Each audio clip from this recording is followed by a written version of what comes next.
Hey guys, so yeah, let's start Christianity. So I'm going to break up this lecture into more manageable chunks. The first chunk that we are going to do right now is on the Jewish context as well as Jesus. From there, we're going to hit on beliefs and we're going to hit on practices. This is because the history of Christianity is pretty complex. There's a bunch of schisms that happen, a bunch of different disagreements when it comes to things, and this is going to be super awkward because I'm going to be doing it over video. So if you have any questions as we are continuing on through this, please let me know. Feel free to email me, feel free to use the discussion board. But yeah, let's kind of start diving in. My hope is that when we get back together, we can break down the history, break down where these beliefs and practices fit in with that history, and I will get the study guide up like by the end of tonight. Thanks for being patient with me. Had a bunch of like weird family stuff happen over the break, so thank you for hanging in there with me, and we will see how everyone is feeling when we get back in person. If you guys want an extra day, we can push the test to Thursday, but we kind of need unanimous consensus to be able to do that. So yeah, just we'll see how everyone is feeling in class, okay? So let's start with a quick Christianity at a glance. So we have about 2.2 billion Christians around the world. And so remember when we're talking about this, that these are kind of like vague numbers as well, because we don't really have a way to accurately gauge how many people are engaging with how many religions, like we discussed in our first module, okay? The majority of this population is found in Europe, in the Americas, Oceania, Sub-Saharan Africa, Russia, and the Philippines, and nearly a quarter of the population are in Asia. So that is pretty cool. So founders and leaders, Christianity, I guess you can say one of the founders is Jesus of Nazareth, right? Christians call Jesus Christ, which is a term for Messiah. So this is kind of the context that we're coming from here, is Jesus as a Messiah. On the basis, Christianity is formed on the basis of his teachings and specifically of resurrection. So I think people today kind of assume that Christian is kind of the Christianity biggest like festival would be Christmas, but actually it tends to be Easter for a lot of history.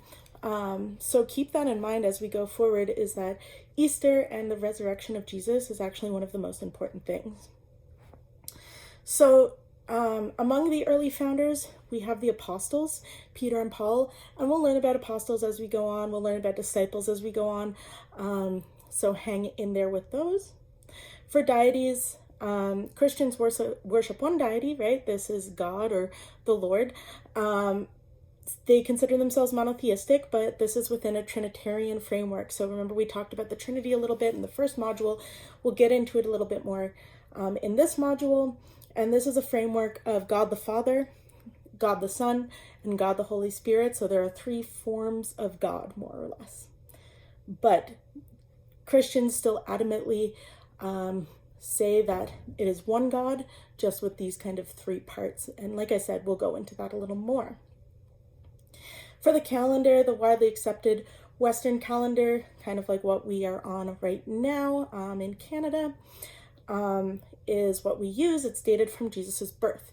Now, the guy that kind of like came up with this AD, right, BC dating system that we still use today, even though we might say it's CE and BCE. So remember, we have the year of our Lord for AD, Annus Domini.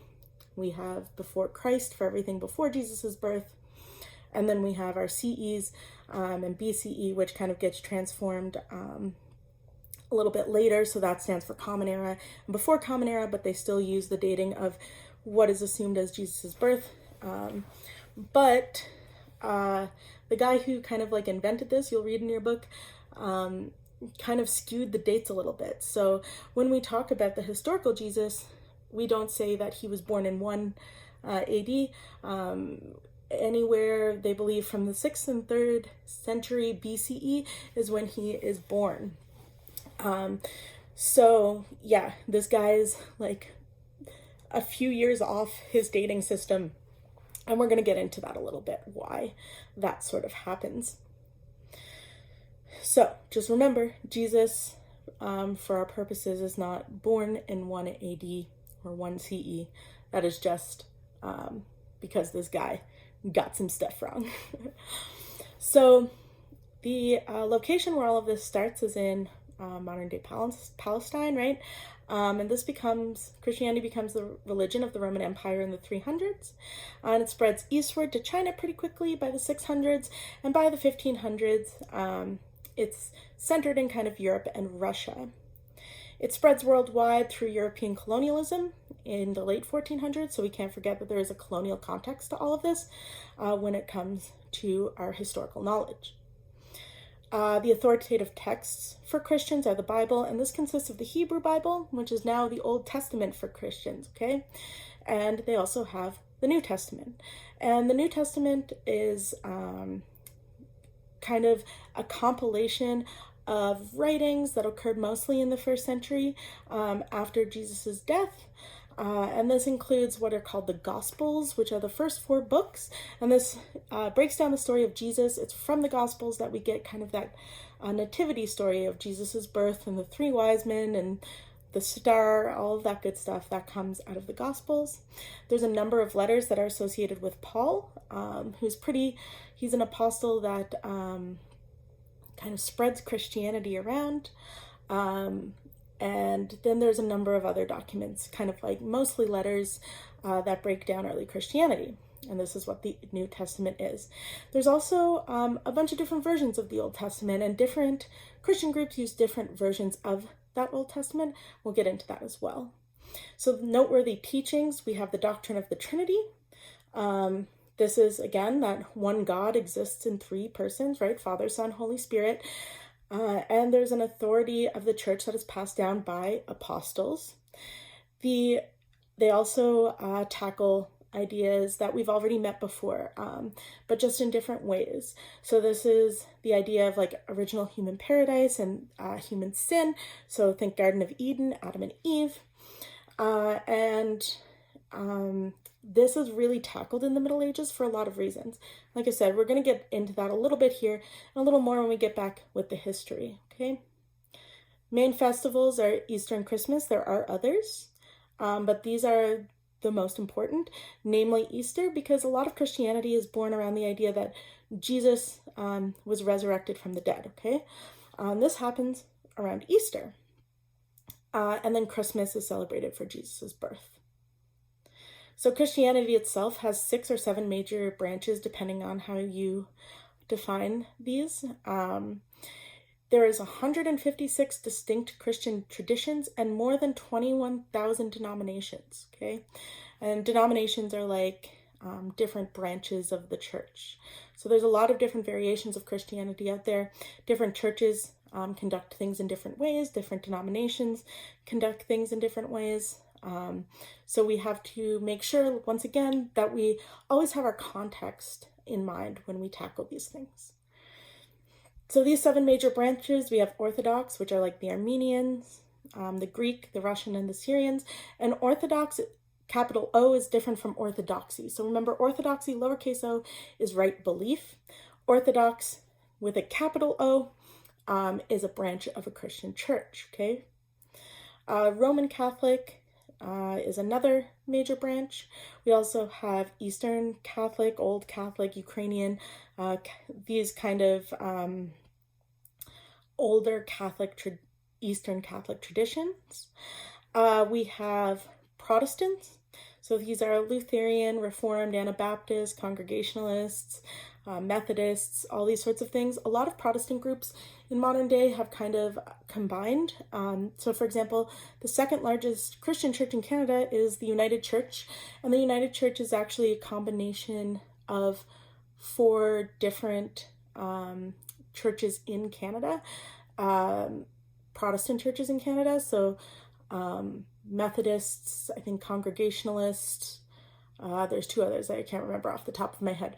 But a lot of different areas will have their own United Churches. So the combination of United Church here in Canada, what started that, and who decided to become the United Church, and what Protestant groups were included in that might be different from place to place. So it's important to remember that. There's also Anglicans, there's non-white Indigenous Protestants, okay? And there's the marginal Protestants, so these are like Unitarian, Mormon, these sorts of churches, okay? So where does the name Christianity come from? So the term Christianity is coined from a title that Christians applied to their leader Jesus, okay? So when we think Christianity, the first few letters are Christ, okay? So followers of Jesus claimed that he was the ultimate link to God, and so he is God's Christ or his Messiah. So Christ means like the anointed one in Greek, and Messiah is anointed one in Hebrew. So these are where these terms kind of come from. And this meant that Jesus was seen to be God's commissioned agent who proclaimed God's will. But because he is so closely related to God in Christian perception, he was often described as God's son. Okay, so this is a huge deviation from Judaism. Even though there are going to be some similarities here between Judaism and Christianity, the main point of contention, right, is Jesus, and if he is God's son, and if you consider him God's son, if you believe he is God's son, and that term believe is going to be very important for Christians, or not. And these are kind of the earliest divisions between Judaism and Christianity. So a quick note on early dates. So you're going to see, especially if you decide to continue with any religious studies at all, that, and even history, right, that there's going to be some conjecture on early dating. Some say, like your textbook, right, that Jesus was born in 6 BCE, and we kind of went over that briefly. Others will say 3 BCE, and this is because it's really hard to get an accurate dating system this far back. Okay, so we will see, even when we look at like the history of the Middle Ages, that there's uncertainty about dates. Sometimes you'll see like these, like it happened in like 330/332, because like we don't really know exactly when these things occurred. So this is because during these years, people were not as time conscious as we are now, right? We all run on these like crazy schedules. And so many people lost track of time pretty regularly, or they had different ideas on how to keep track of time as it passed.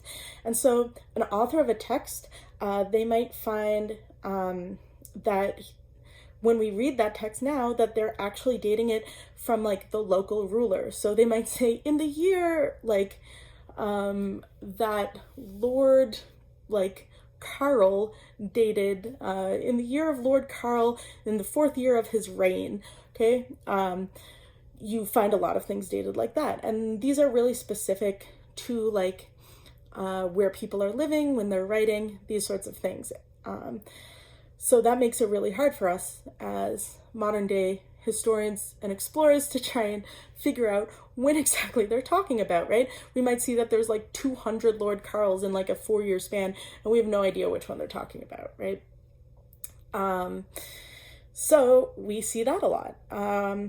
We also see dating systems that might reflect a predecessor. So a lot of times when we talk about ancient history, and we talk about people writing histories, what they're doing, especially in early Christianity, is they date it from the creation of the world. And different places have different time periods for when they assume the creation of the world is.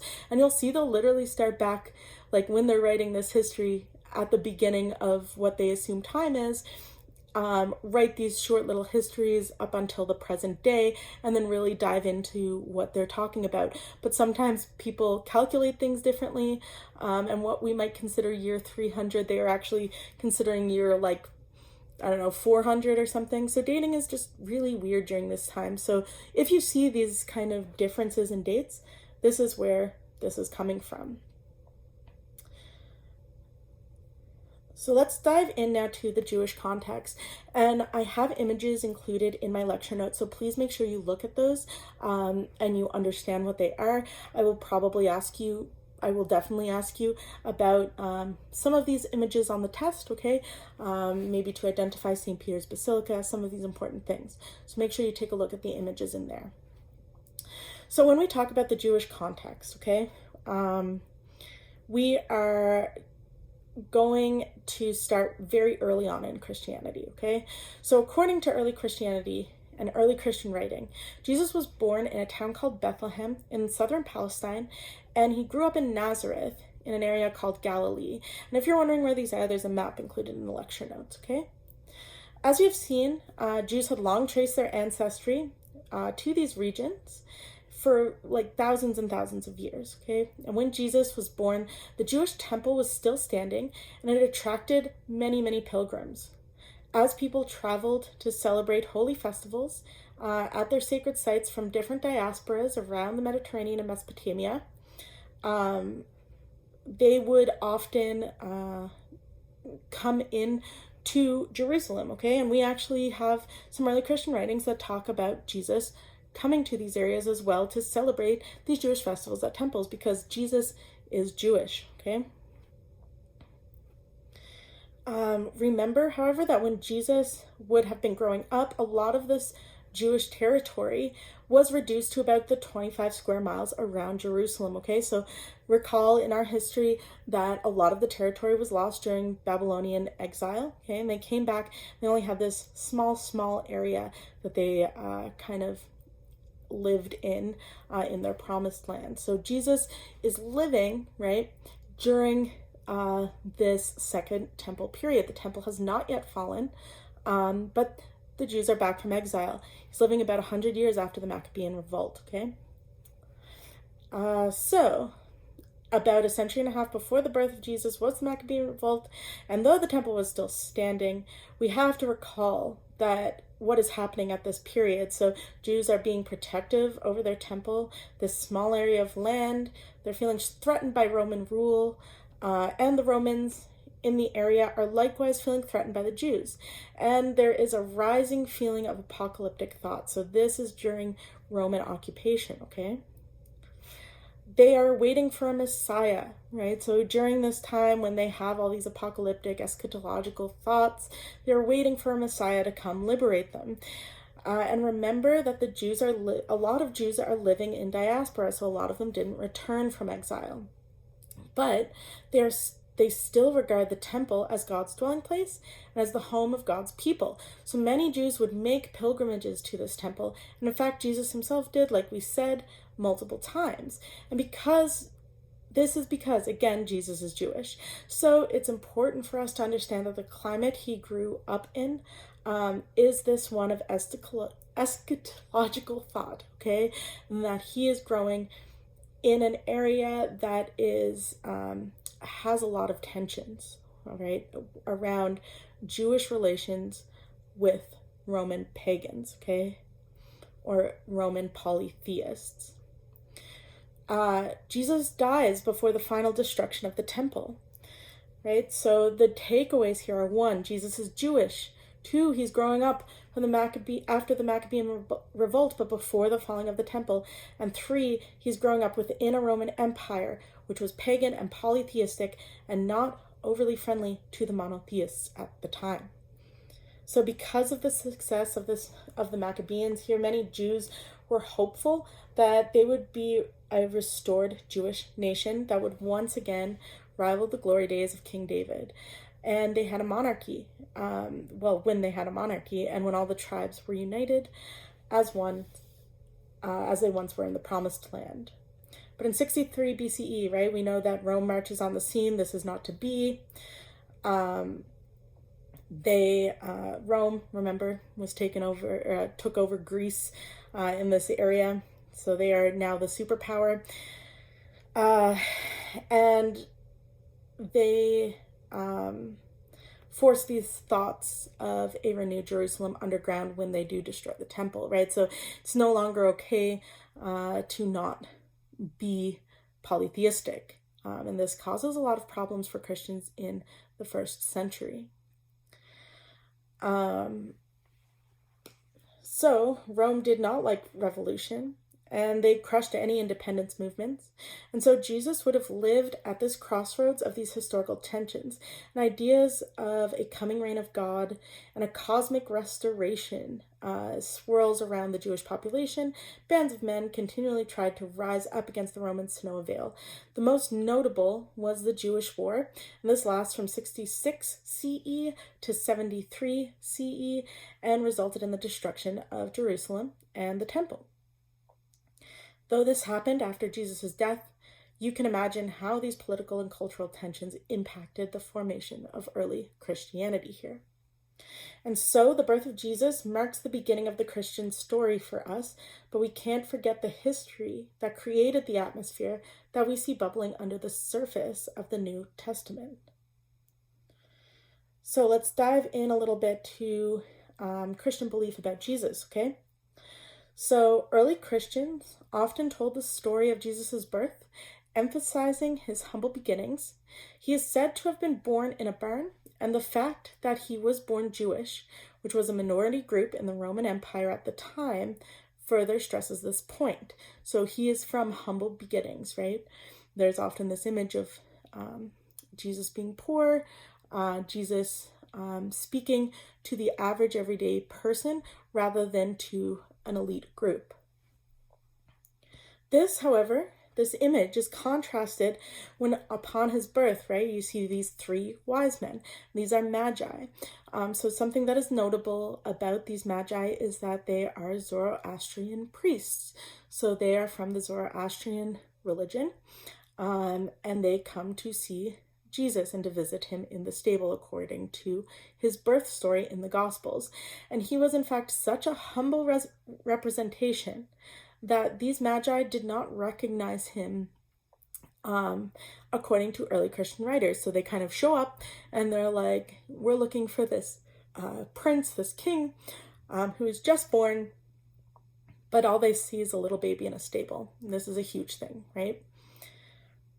So we can assume here that Christianity is thus founded off of and places importance on being humble. And we're going to see this with asceticism as well, kind of what asceticism is and how this links to this kind of idea of humbling oneself, all right? And unlike other state religions at the time, Christianity called the poor and the people who are traditionally to be on the fringes of, called to the poor and the people who are traditionally on the fringes of society. So a lot of early Christian churches really invited in who were considered at the time marginalized people. So minorities like the Jewish people. It also called to those that were enslaved. Women, right, at this time were not well treated. And so tax collectors, Jesus is said to have really formed some good some relationships with tax collectors who were despised at the time, as well as with sex workers.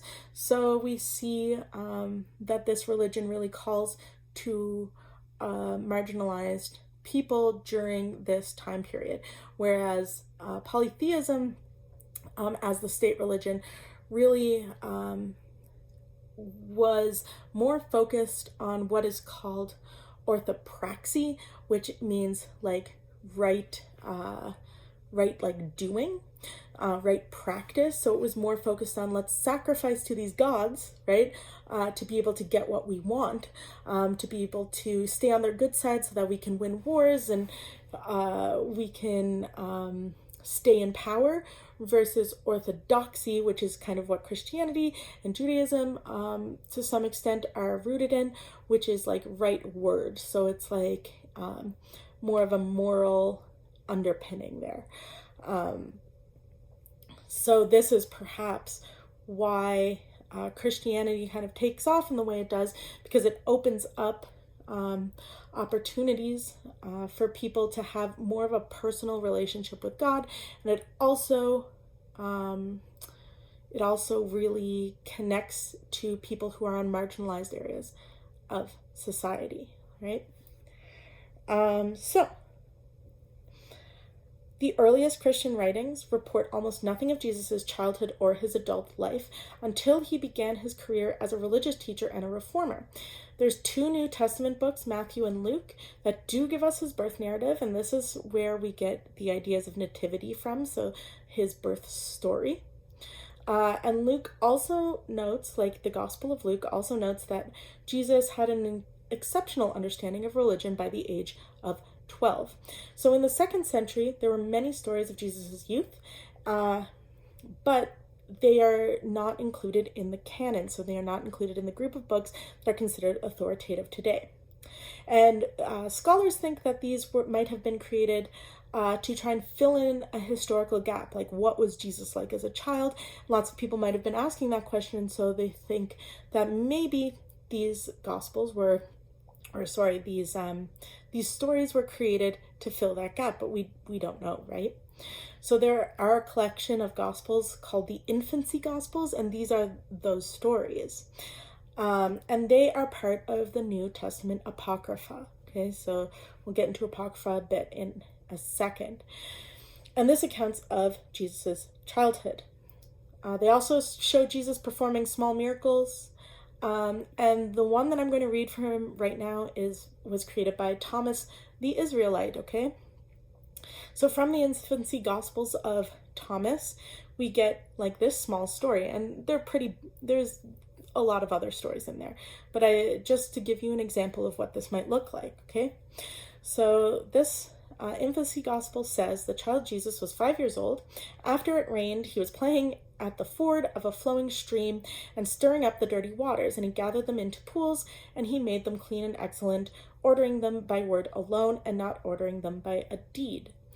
Then, having taken soft clay from the mud, he formed 12 sparrows from it, but it was the Sabbath, and he did these things, and many children were with him. But a certain Jew saw that the child Jesus with the other children was doing these things, and he went to Joseph, his father, and slandered the child Jesus, saying he made clay on the Sabbath, which isn't permissible, and formed 12 sparrows. So remember, no work is to be done on the Sabbath, right? And Joseph went and rebuked him, saying, "Why are you doing these things on the Sabbath?" But Jesus clapped his hands, ordering the birds with a shout in front of all, and said, "Go, take flight like living beings." And the sparrows, taking flight, went away squawking. Having seen this, the Pharisee was amazed. He reported it to all his friends. So we see, right, that Jesus is very much growing up Jewish. Okay, we see that. But he also, at the young age of 5, like most 5-year-olds, right, has this disregard for this Sabbath and for Jewish tradition, and that is going to come into play later as well.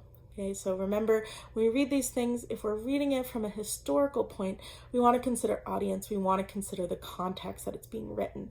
So let's keep that in mind as we move forward, and we kind of see how Christians try to differentiate themselves from Judaism, all right?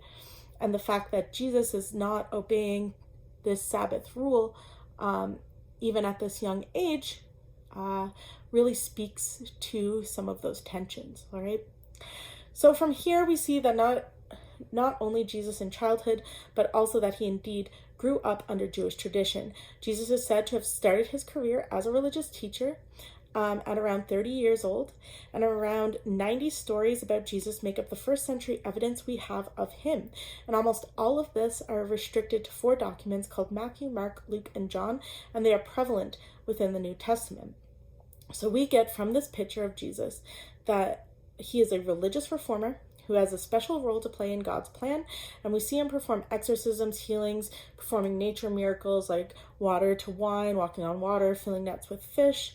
And there are about 1,500 sayings attributed to him in early Christian writing as well, and the central theme appears to be the coming kingdom of God within this literature, okay? We know, again, that this is prevalent at the time amongst the Jewish population, and this apocalyptic tone is, again, popular during Roman rule.